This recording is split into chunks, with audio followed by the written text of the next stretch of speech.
Hi, in today's tutorial I'm going to show you how to run as admin or administrator on Windows 11. So first of all, all you need to do is just go and open the PC that of course contains Windows 11, or if you have a Windows 10 computer you can upgrade to Windows 11 through your settings. Of course you can actually run the installing of Windows 11 through the background of your PC while using your PC in the meanwhile. Of course, the upgrade from Windows 10 to 11 is totally free right now, so I suggest you to do that. And of course, once the download ends, of course you will be notified, and they will actually ask you to reboot or restart your PC. Do that, and once your PC is opened, you will actually find Windows 11 already installed into your computer. Now, and as we said, we would like to run as admin on Windows 11.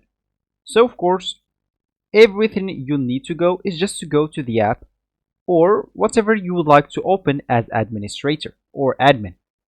So let's use an example, or run as an admin. So let's use an example. I'm just going to press my Windows key on my computer, and let's just try to run one of those apps as admin on this computer. So sorry, let's say as an example, we're going to run the Word as an administrator. So simply, we would like to right click at the application. And as you can see, we will have this option, run as administrator, which is run as admin.